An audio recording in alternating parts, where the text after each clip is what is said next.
le journal.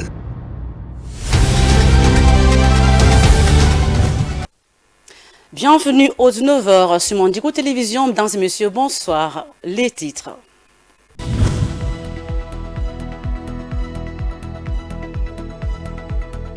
« 84e Conseil des ministres présidé par le chef de l'État, Félix Antoine Tshisekedi. Dans sa communication, le chef de l'État a rassuré les Congolais de la situation de Kitianga avec le Rwanda et le M23. Très bientôt, les forces de défense vont devoir reprendre la main. Les Congolais vivant au Canada seront appelés à l'enrôlement le 16 février 2023. C'est l'ambassadeur de la République démocratique du Congo au Canada qui les confirme après des échanges avec les autorités de la Commission électorale nationale indépendante.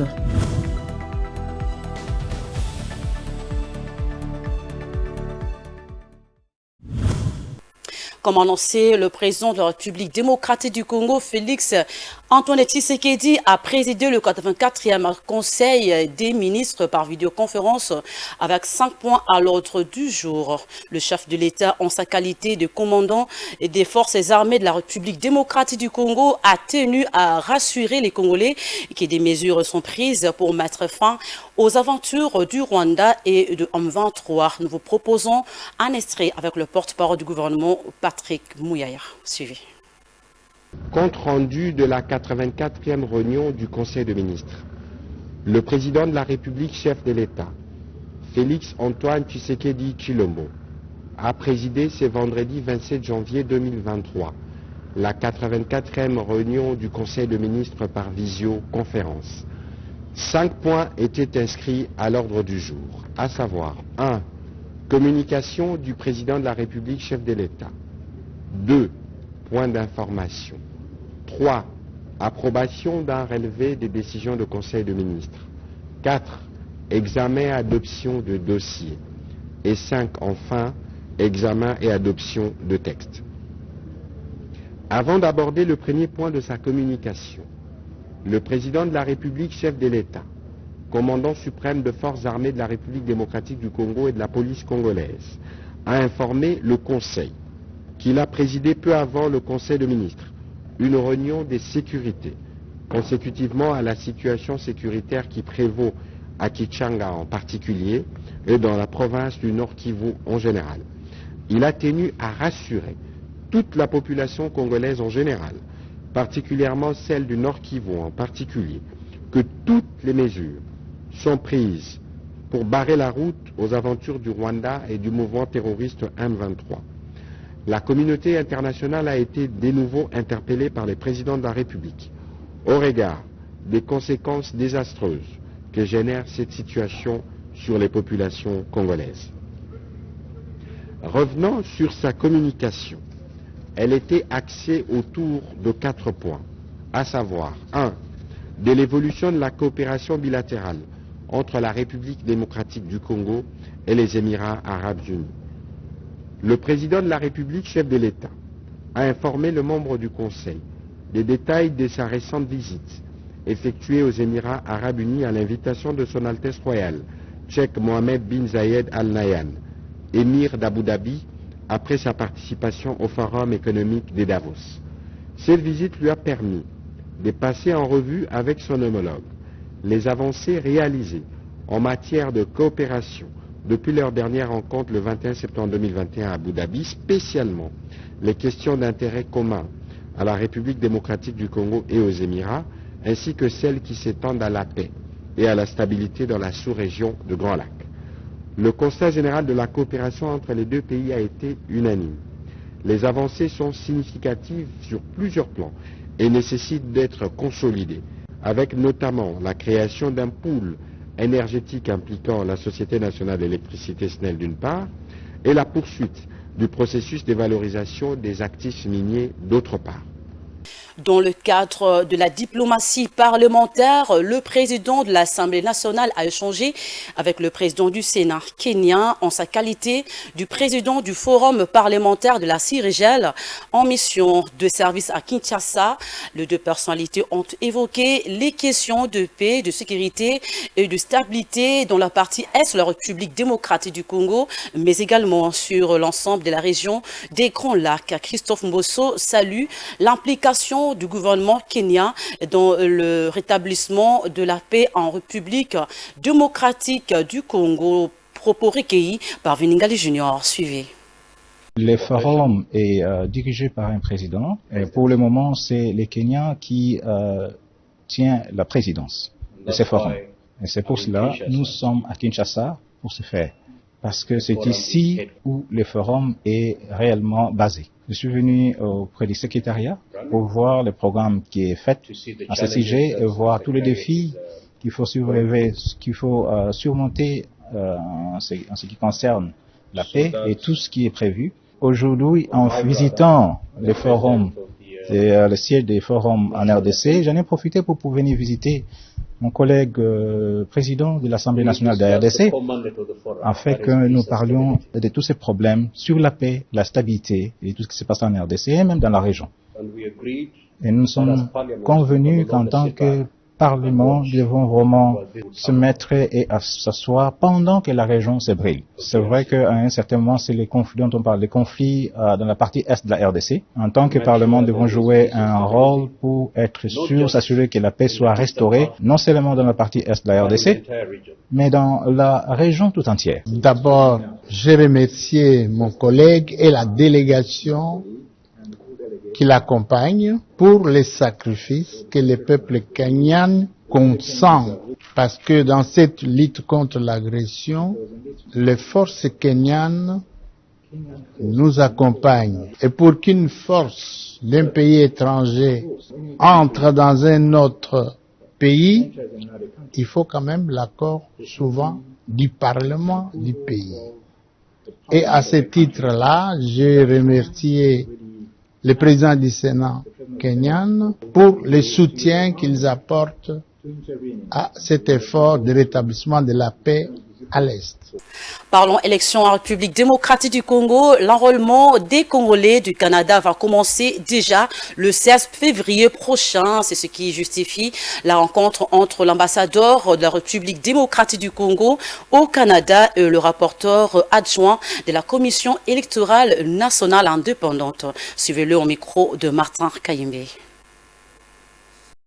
Eve Bazaïba, vice-premier ministre, ministre de l'Environnement et Développement durable, a procédé le jeudi 26 janvier 2023 à Kinshasa au lancement de l'atelier sur la problématique de la gestion des déchets en RDC. Il est question au cours de ces travaux de contribuer à l'amélioration du mécanisme de gestion de déchets grâce aux idées innovantes et trouver des solutions durables dans le cadre de l'économie circulaire en mettant un accent sur la politique nationale de collecte des déchets. Au cours de ces travaux de 3 jours, les participants vont réfléchir sur une feuille de route sur la gestion de déchets en RDC, proposer les partenariats publics-privés dans la gestion des déchets à Kinshasa et mobiliser les parties prenantes, entreprises, ONG et autorités à s'impliquer davantage dans la gestion de ces déchets.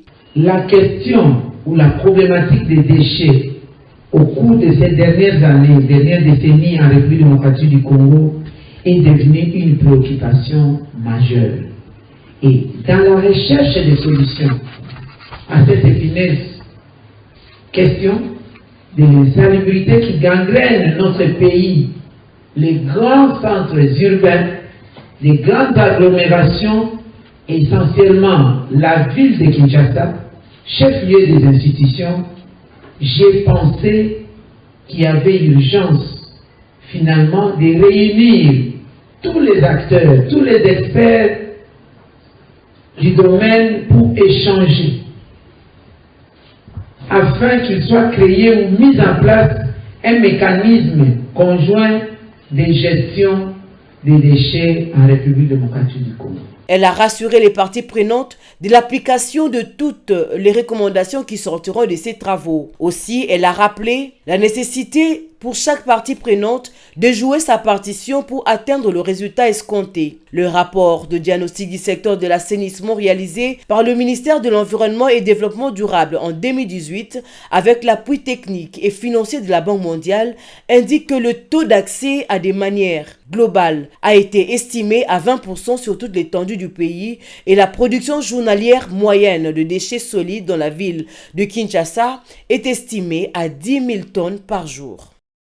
Parlons éducation à présent. La politique de la trilogie inspectorale était au centre des entretiens entre le ministre de l'enseignement primaire, secondaire et technique, Tony Mwaba, et les inspecteurs scolaires du Congo central. Le numéro 1 de l'EPST tient à valoriser ce corps qui reste le seul canal pour un contrôle rigoureux dans le secteur de l'EPST. Reportage signé Martin Kayembe.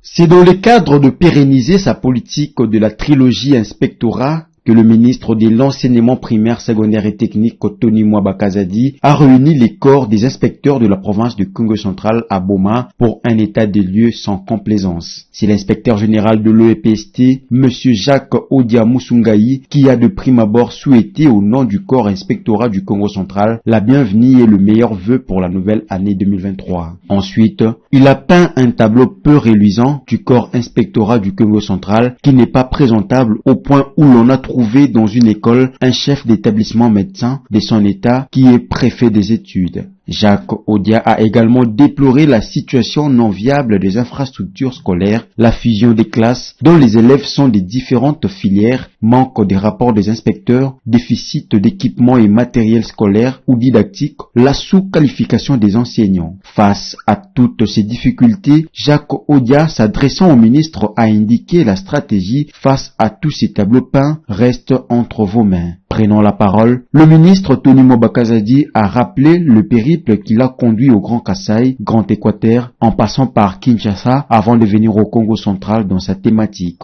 Le réveil de la trilogie inspectorale, étant donné que cette année scolaire a été dédiée à l'inspection scolaire, a rappelé le professeur Tony Mwaba Kazadi. Beaucoup confondent la gratuité de l'enseignement primaire avec les conditions d'apprentissage ou socio-professionnelles des enseignants. La gratuité veut dire la suppression de tous les frais payés jadis par les parents pour la scolarité de leurs enfants au cycle primaire dans les établissements scolaires publics. À côté de la gratuité, il y a la problématique de la qualité de l'enseignement. Et pour y veiller, le ministre de l'enseignement primaire, secondaire et technique ne dispose que d'un seul instrument. Il s'agit d'inspection scolaire qui a une triple mission, former, contrôler et évaluer, a insisté Tony Mwaba Kazadi. Pour lui, cette mission n'est pas remplie par les inspecteurs scolaires. Pour preuve, il suffit de voir comment les enseignants qui viennent manifester au cabinet, de quelle manière ils s'expriment, a déploré Tony Mwaba Kazadi, qui a du mal à trouver un enseignant capable de tenir dans un débat pendant plus de 2 minutes pour se rebattre à Lingala. À l'EPST, on n'a pas besoin de la police. Le PST a sa police qui est l'inspecteur scolaire, a indiqué le ministre avant de préciser pour y arriver, je me rappelle de cet adage latin, il est de meilleure politique criminelle que la loi avertisse avant de punir. Le ministre a engagé également les démarches auprès de partenaires pour financer le moyen de locomotion. C'est notamment les démarches qui sont en voie d'être achevées avec le BCECO pour l'acquisition des motos. Il a exhorté tous les inspecteurs à se mettre au travail en dépit des difficultés qui peuvent subvenir. Avant de conclure, le professeur Tony Mwaba Kazadi est revenu sur les innovations qu'il a apportées, notamment en ce qui concerne l'identification des enfants des établissements scolaires publics mécanisés et des établissements scolaires privés. Cette séance a connu la présence du ministre provincial de l'EPST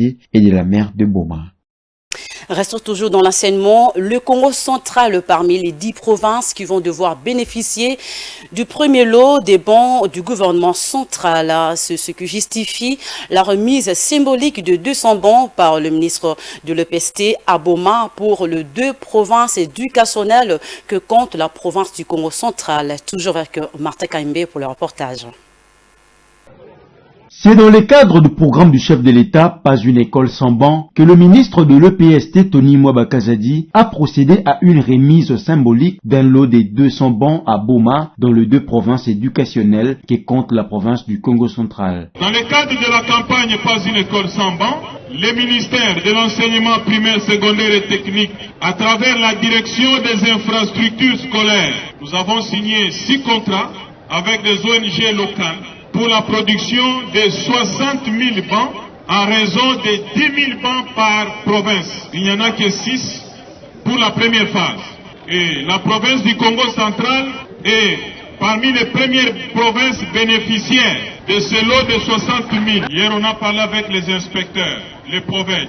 Veillez à ce que les chefs d'établissement entretiennent les bancs et qu'ils s'organisent pour ne pas avoir dans des écoles les élèves qui étudient à même les sols.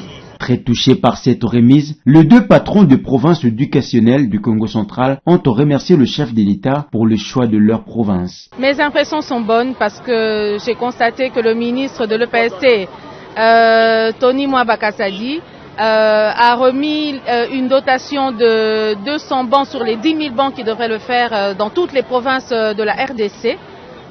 Nous voyons qu'il reste dans la logique du chef de l'État, pas une école sans bancs.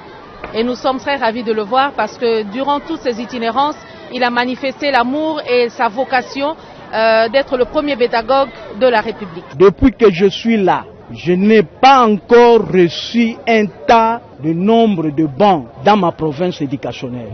Il n'y a pas eu une structure qui a pu oser nous déposer des bancs. Mais voir ce que le ministre est venu faire ici, nous donner 10 000 bancs pour la province du Congo central, c'est vraiment beaucoup. Nous nous réjouissons beaucoup de ce mouvement, de la situation, de ce que nous vivons, de ce que nous venons de vivre du ministre national. À noter que la remise va se poursuivre dans les 9 autres provinces. Bien, autre chose à présent, les fonctionnaires de l'État, les auditeurs et ceux qui luttent contre le blanchiment des capitaux impliqués dans la mobilisation des recettes sont en formation par le secrétariat technique de l'ITIRDC en partenariat avec l'Agence belge de développement. Le ministre d'État, ministre Duplon AI et président du comité exécutif de l'ITIRDC, Crispin Mbadou, a invité les participants à plus d'assiduité et dans les échanges afin d'appuyer le gouvernement dans la mobilisation de recettes. Suivez. Les acteurs impliqués dans la mobilisation des recettes de l'État, dont principalement les régies financières, les fonctionnaires de l'État, auditeurs et ceux qui luttent contre les blanchiments des capitaux, vont renforcer leurs connaissances grâce à une série de formations organisées par le secrétariat technique de l'ITIRDC en partenariat avec l'Agence belge de développement ENABEL en sigle. En présidant la cérémonie d'ouverture de cette formation à Léon Hôtel à Kinshasa, Crispin Mbadou Panzou, ministre d'État, ministre AI du plan et président du comité exécutif de l'ITIRDC, a invité le participant à plus d'assiduité afin d'appuyer le gouvernement de la République dans la mobilisation des recettes. Je reste convaincu que les résultats de ces formations contribueront à coup sûr à aider les acteurs impliqués dans la mobilisation des recettes et dans la lutte contre la corruption et le blanchiment des capitaux à être plus aptes pour contribuer à l'accroissement significatif des recettes de l'État issues du secteur extractif. Gouvernance, contrôle public des industries extractives et modélisation des projets miniers au Congo sont là les 3 thèmes qui seront développés lors de cette formation. Crispin Mbadou s'est félicité du choix des thématiques. Au terme de ces formations, il est attendu que les bénéficiaires acquièrent et consolident leurs connaissances spécifiques sur le secteur extractif et soient capables d'utiliser à bon escient et efficacement les données contenues dans les rapports étudiés au cours de missions diligentées par leurs structures respectives. Par cette série de formations qui s'étendront jusqu'au mois de mai prochain, le secrétariat technique de l'ITIRDC attend collaborer avec l'État congolais pour lui permettre d'être capable d'identifier les codes fiscaux, douanières et les transferts illicites des capitaux dans les industries extractives. Parlons société à présent, l'avenue Kasavubu dans son tronçon compris entre Rwakading et l'avenue Isoki est dans un état de labrement très avancé. Abandonnée à son triste sort, cette avenue ne facilite plus la circulation des personnes et de leurs biens.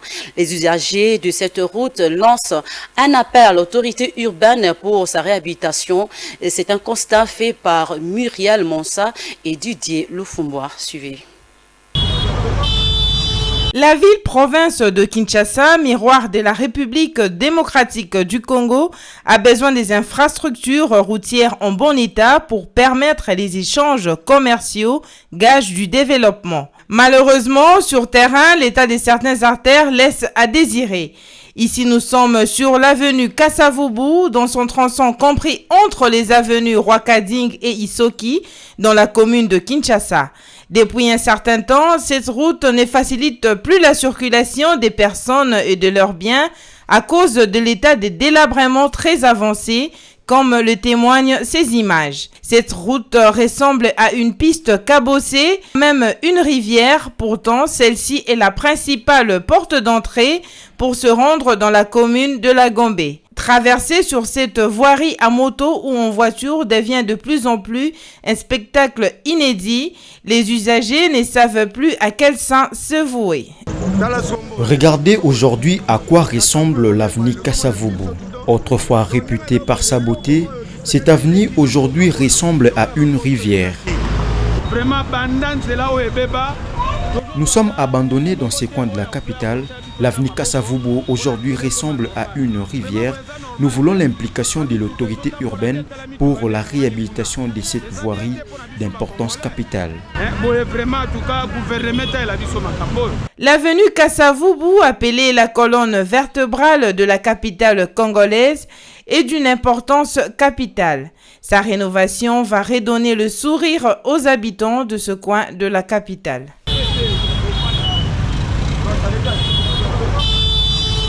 À présent, rappel du titre.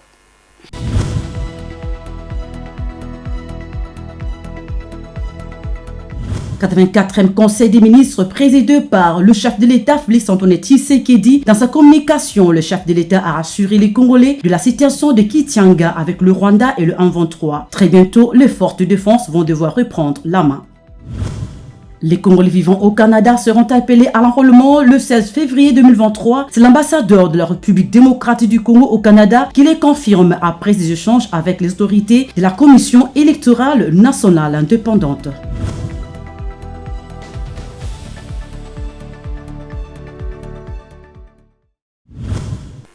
Mesdames et messieurs, c'est parti que prend fin cette condition du journal. Merci d'avoir suivi. Bon, c'est le programme. Merci, Manduko Télévision. Au revoir.